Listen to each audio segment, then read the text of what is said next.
I hope this video finds you in a good condition. Now, I'm going to talk about future construction. My name is Pipi Tujanmoko from Sanata Dharma University, Yogyakarta.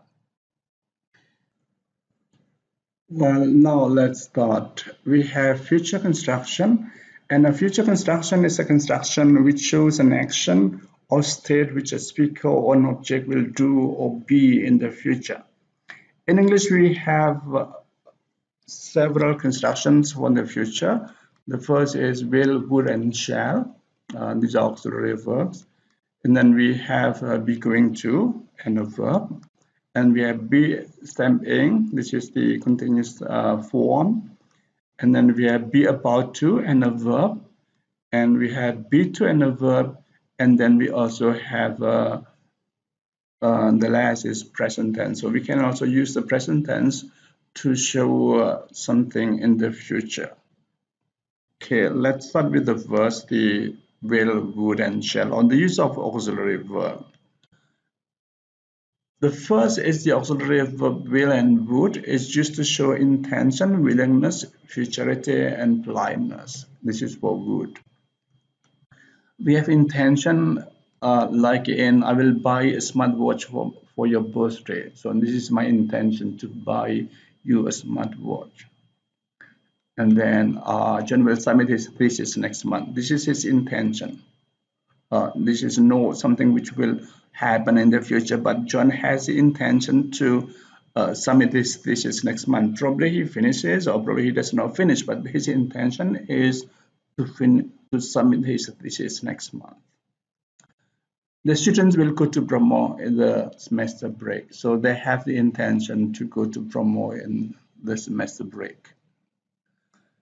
And then we have willingness, like I will help you if you ask me. So I have the willingness. Don't hesitate to ask me, or I'll be happy to help you. I have the willingness to help you if you ask me. I will help you if you ask. And then Mrs. Smith will finish reading my thesis in 2 weeks. Well, he has promised to finish reading my thesis in 2 weeks if I submit my thesis next week. So Mrs. Smith will finish reading my thesis in 2 weeks. That's his willingness. And the next we have still will and would. We have futurity. We have the rope will break. Of course, a rope doesn't have a willingness or a rope doesn't have intention. So here the speaker starts the condition or sees the condition and say the rope will break. According to my observation, the rope will break. That's something in the future, futurity. I think Monbravi will not explode in the near future. So while I have read from several articles and also I see the conditions there, and then I can say, I think Monbravi will not explode in the near future. That's something in the future, futurity. It does not show intention or determination. It's just something which will happen in the future. And then the new semester will start in August. Again, this is something which will happen in the future. No intention, no determination, because this is usually we have a non-human subject like semester, Mondrapi on the road. But we also can say we can also say I will be there in 2 hours. That's also futurity. We have blindness. This is with the use of would. I would be happy if I could get your comment soon. So I would be happy here shows blindness. And then we have would you have coffee?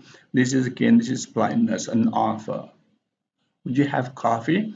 Remember, we can say coffee is uncountable, but here a coffee means a cup of coffee. So we can say like a coffee, a beer meaning a bottle of beer, or a tea meaning a glass of tea or a cup of tea. So would you have a coffee? That's blindness. And then we have shall, which is a promise or something in the future, like in you shall get a new cell phone if your GPA is 3.5 or higher. You shall get a new cell phone. That's I promise. I will give you a new cell phone if your GPA is 3.5 or higher.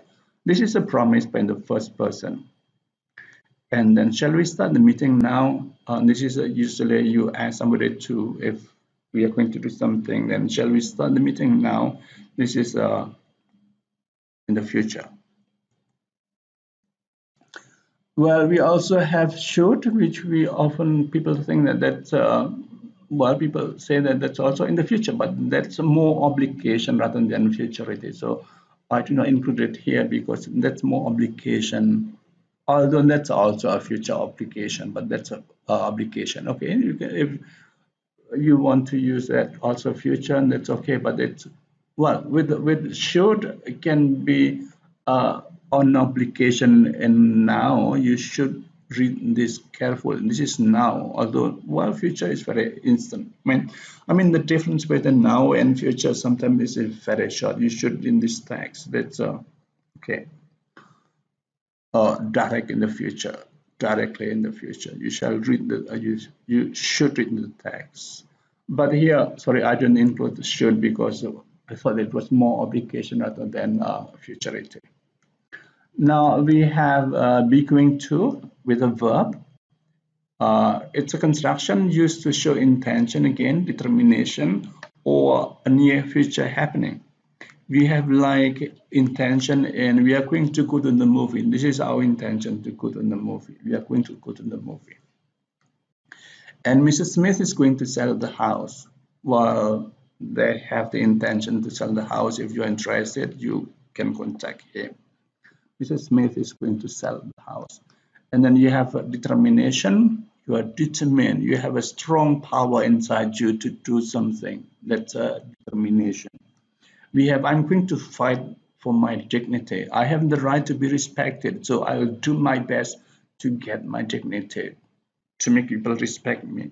So I'm, as a human being, of course, I'm going to fight for my dignity. That's determination. We have the students are going to have a strike.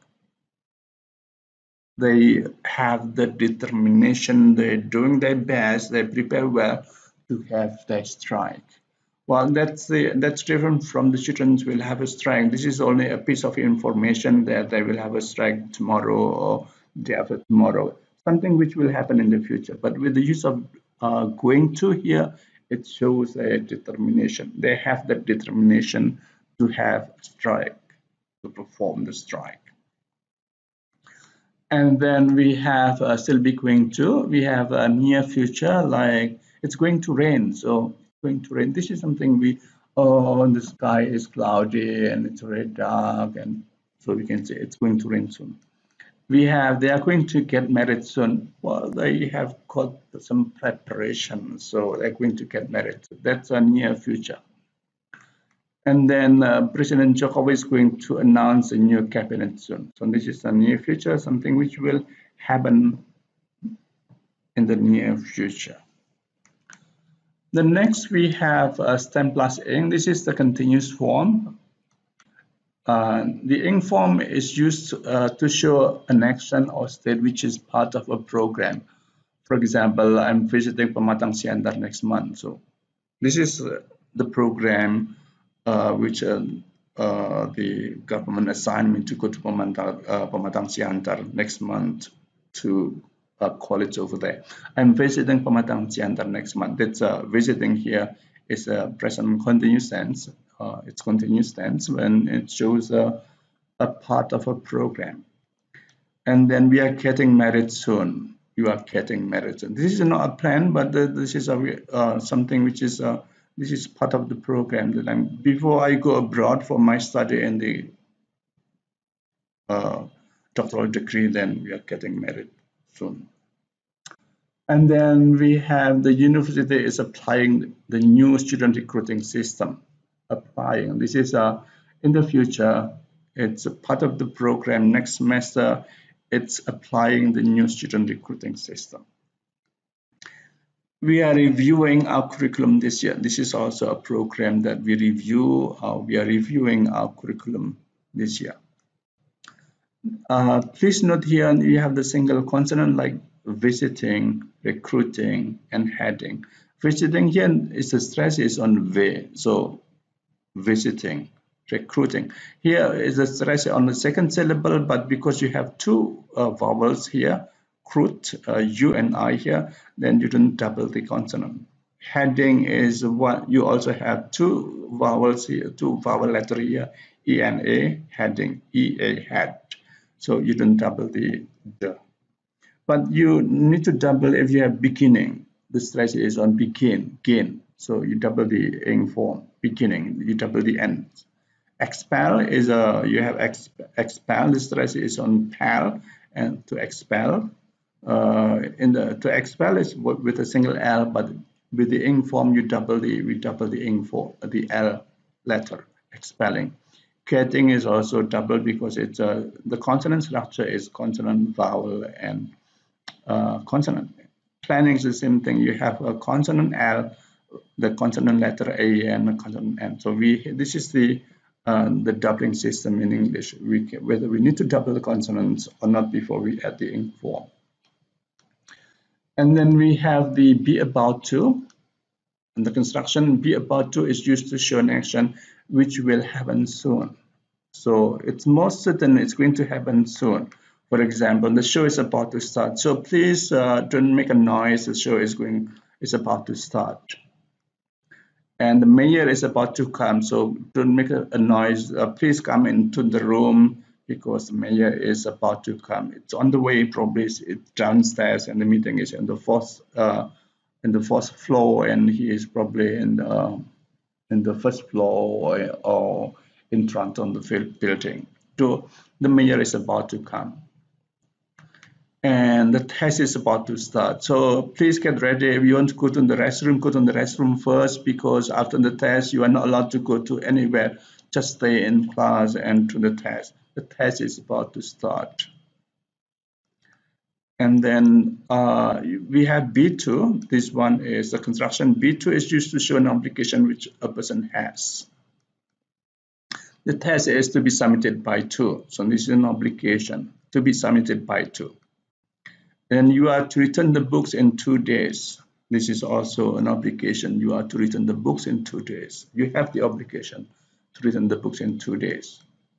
The students are to remain silent during the test. The students are to remain silent. You are not allowed to talk during the test. The students are to remain silent during the test.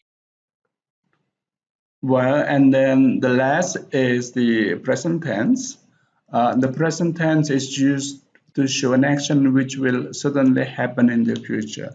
We have something like this. We have the show begins at 2. So this is, it will certainly happen at 2 o'clock. The show begins at 2. You have to be on time. We have a meeting tomorrow. If you are a good member of the faculty, then you have to be ready tomorrow for the meeting. We have a meeting tomorrow. That's something said, and something will happen in the tomorrow. And then we have the dean signs a project approval on Monday. So this is something which is fixed and it will happen in the future. The dean signs a project approval on Monday. So that's the use of present tense to show an action which will certainly happen in the future. This is like a guarantee that something will happen in the future, and we have to anticipate that. Okay, and that's all. Thank you very much. Good luck.